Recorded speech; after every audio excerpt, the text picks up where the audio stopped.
Listen, all you New Yorkers.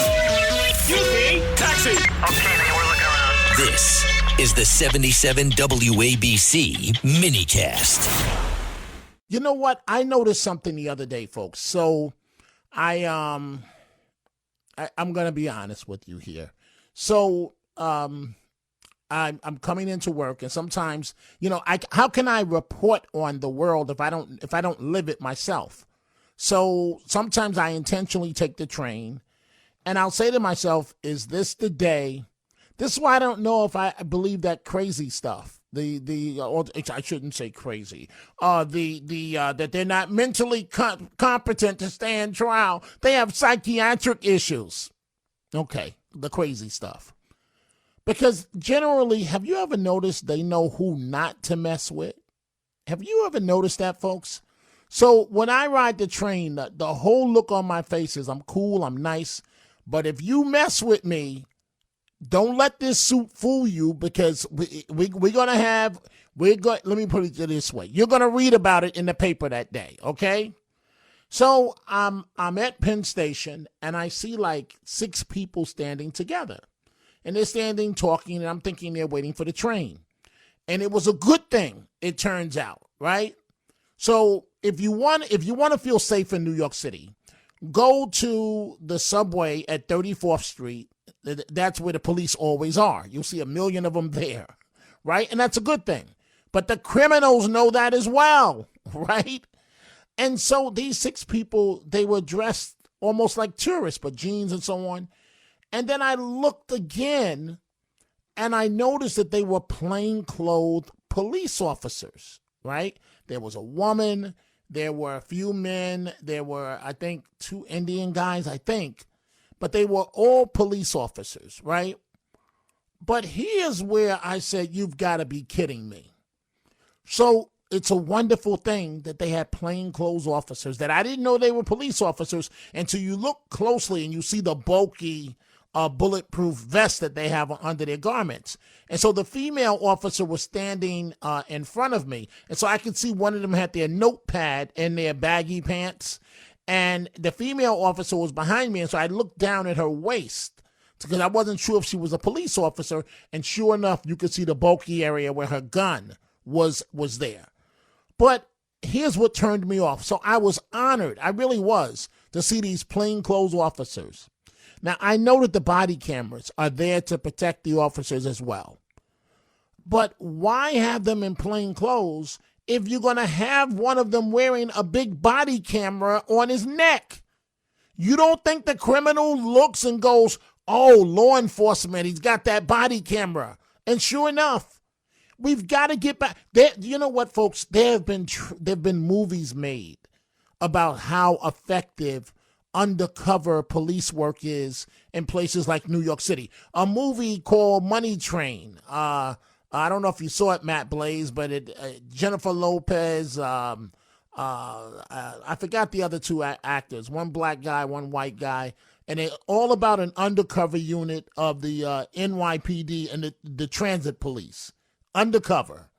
And they were effective, and they were good. Wesley Snipes, and the guy, what's the guy did White Men Can't Jump? Woody Harrelson. Right. So it's the 3 of them in it, and Woody Harrelson has this crush on Jennifer Lopez. So what does Jennifer Lopez do? And so they grew up in foster care, Woody Harrelson and Wesley Snipes. And so Woody Harrelson has a crush on Jennifer Lopez. What does Jennifer Lopez do? She sleeps with Mr. Cool, who happens to be his foster brother, Wesley Snipes. And then Woody Harrelson can't take it, blah, blah, blah. But the whole movie, they're tracking this person that's lighting the booths on fire. Give me the money, or he sprays this liquid in it. There used to be the thing where you put the tokens and so on.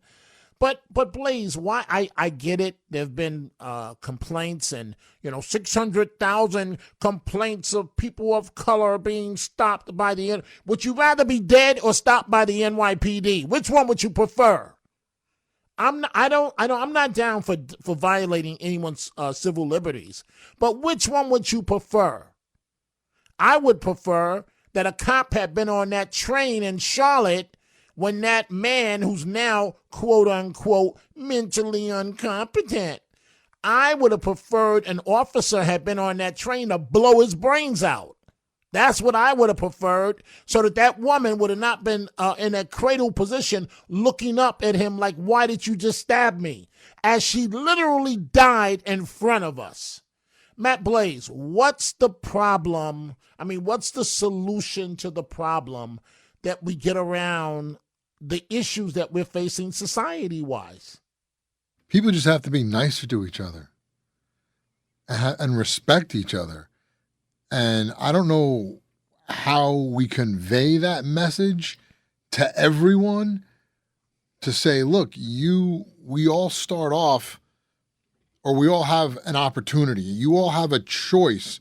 When you wake up every single day, everybody has a choice of how they want to start their day. Do you want to start off angry? Do you want to start off sad? Do you want to start off mad? Or do you want to start off having a good day? Okay, but Matt Blaze, I agree with you. But the former First Lady, Michelle Obama, she seems like she starts off every day mad and angry. What does she have to be angry about? You tell me. I don't know. A Secret Service detail, Yeah. millions of dollars. I don't even. The profile that she has. And you know it seems what? like she's angry every time you see her. And it just shows that there are some people, for whatever the reason, they can't find happiness. They always say, it comes from people that have money doesn't buy happiness. It sure helps, but it doesn't But it doesn't buy happiness. What you were talking about, the undercover cops, what's the point if you could see that they have a camera? I would think they have cameras small enough that you couldn't see. Like a camera that's the size of like a button. The same body camera that they all wear, right? That big camera. Yeah. He had it around his neck. And maybe it's maybe they're and just if thinking, I can look and see, that he had the camera. Guess what the criminal does? Right, and maybe they're thinking that the criminals won't look, that they're just like how you had to take a second look to know that they were cops, so you didn't even know at first until you really started looking. And maybe they're thinking, oh, the criminals aren't going to pay that close attention. But I would just think they would have smaller cameras that were like virtually undetectable. I'm just thoroughly disgusted, Matt Blaze, because our politics are so warped that we don't want plainclothes police officers. Why not? If you don't have plainclothes police officers, there goes the whole element of surprise. Man, there's been times that I have seen plainclothes police officers, had no idea that they were a cop. I saw them because they were walking around. They had, wherever they were doing something official, so they had their badge on. But if they didn't have that badge on, I would have had no idea they were a cop. The element of surprise. And I've told this story before, but this goes back maybe 10, 15 years, right, before all of this political correctness stuff. I'm walking on 42nd Street in New York City. Some guy snatches something, does something stupid, right? And within a matter of seconds, you see these people converging out of nowhere. There was this homeboy, looked like a Jamaican reggae brother. All of a sudden, this badge came flying out of his inner garment, and it said NYPD. He takes off running. One guy was dressed, I think, as a priest, and so it took like 5 of them to get this guy to the ground. And this guy would, he was acting a fool, right? And they did something that I agree with 1,000%. Dominic, how could you say this? That's disgusting. Oh, police brutality. He wouldn't stop. One of the officers had the radio and his arm was out, and he smashed that hard radio up against his hand. That's called opening up a can of act right. And you're going to act right after you got some broken bones in that hand. And he stopped, didn't he? Right, of course. Right, of course. Of course, of course. Yeah. I have no problem with that. So we gotta get back to this. And Matt Blaze, I'm gonna, I'm just like, I'm in one of these moods. You know how I can be sometimes. I don't get it. I'm not myself. I'm mentally incompetent. I can't go on a murder trial. I just stabbed a woman in the neck. I don't want to talk about race right now. Please don't get me started. I bypassed every black person on this train, walked up to the one white woman on this train, stabbed her in her neck. She didn't even see me coming. And now months later, I'm mentally incompetent. I can't stand trial. You can't make this stuff up. I want you to listen to this of talking about the situation in Charlotte. This is Soundbite 15.